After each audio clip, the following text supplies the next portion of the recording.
Virtue ethics represents an approach to ethics that is very different than that of either utilitarianism or deontology. Furthermore, virtue ethicists lay claim to a more ancient pedigree than either of these two. We can note, first of all, that what is being ethically assessed is different. That is to say, the primary concern of utilitarianism and deontology is the moral assessment of actions. In contrast, virtue ethics' primary concern is with the moral assessment of persons. Whereas the other ethical theories ask, what should I do? Virtue ethics asks, what sort of person should I be? Whereas other ethical theories look at the circumstances of the action. Virtue ethics looks at the character of the actor. Whereas the utilitarian asks whether the consequences are good, the deontologist asks whether the actions are done in accordance with rights and obligations, the virtue ethicist asks whether the person has a morally good character. These differences, while real, should not be exaggerated. They are differences in approach, but not in scope. The virtue ethicist is interested in action as well as character. A morally correct action, according to the virtue ethicist, is one that is performed by a morally good person. And utilitarianism and deontology are interested in what constitutes a good person. For the deontologist, a good person is one who abides by the moral rules as indicated by the various moral rights and obligations.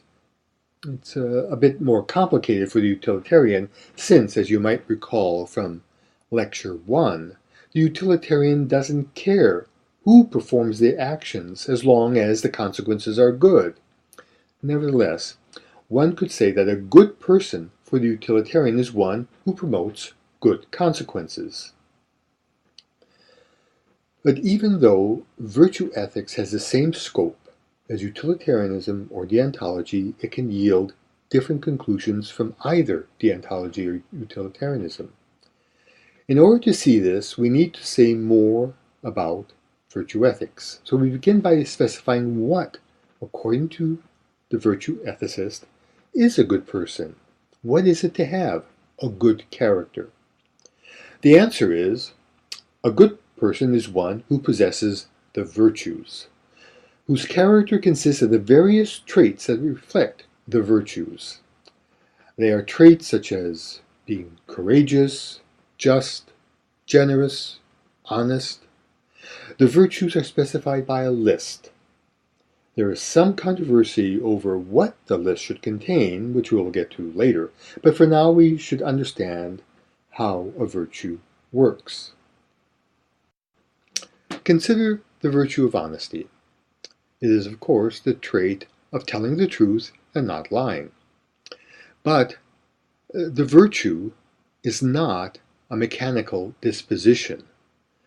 An honest person, a person with the virtue of honesty, is not tactless or indiscreet. So this would be in contrast to a child who blurts out everything he has seen or heard, regardless of whom it might embarrass or hurt. Part of the difference is that the virtuous person also has the virtue of kindness or compassion, while the child might simply be cruel.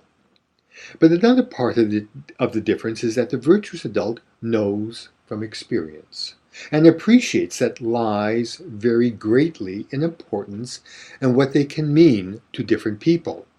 The child is ignorant of all this. This is sometimes expressed by saying that the virtuous person has a practical wisdom which governs the expression of the virtues. The virtue ethicist claims that this theory is a more accurate representation of how ethics is lived and learned.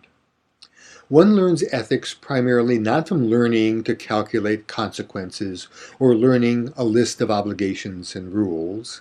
One learns ethics primarily from identifying virtuous people from real life or from stories and striving to be like them. Indeed, moral reasoning in an adult can take the form not of applying a rule or contemplating consequences. Moral reasoning could could instead take the form of calling forth in the imagination some particular virtuous person X and asking, what would X do in this situation? It might seem that we have noted the difference between virtue ethics and deontology. Recall the case of the liar. We saw that the deontologist, at least on some interpretations, would refuse to lie in order to save his friend's life. The virtue ethicist might act differently. A virtue is never expressed on its own, but always in the context of other virtues. That is to say, the virtuous person might lie in order to save his friend. But we should also note that some deontologists might argue that a person's obligation towards his friends might override his obligation not to lie. The differences between the virtue ethicist and the deontologist might seem small and in the details. There is, however, a much larger and more important difference. Consider the virtue of generosity. A virtuous person is generous in that, while not being wasteful or being a spendthrift, she will, when appropriate, give more than she owes. And now this is in contrast, because there does not seem to be anything like this moral assessment or concern in either deontology or utilitarianism. There isn't a moral concern about generosity. Consider utilitarianism.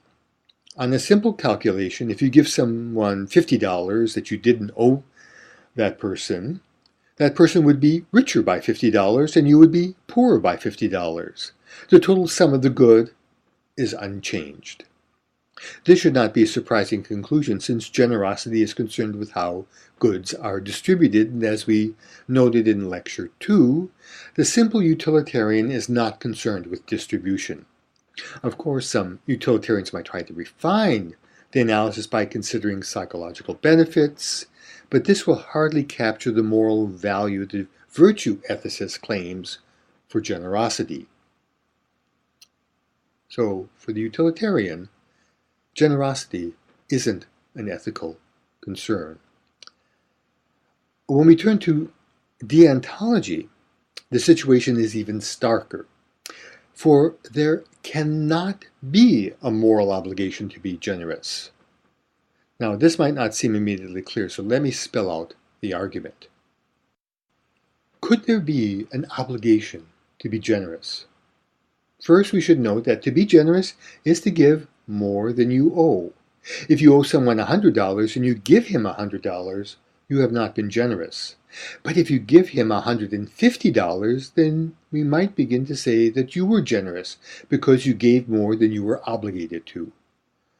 But what would an obligation to be generous mean? It would be an obligation to give more than you were obligated to give.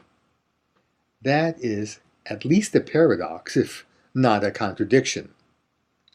So it seems that the virtue ethicist affirms the moral worth of generosity, and so the moral worth of appropriate generous actions, whereas deontology and utilitarianism cannot.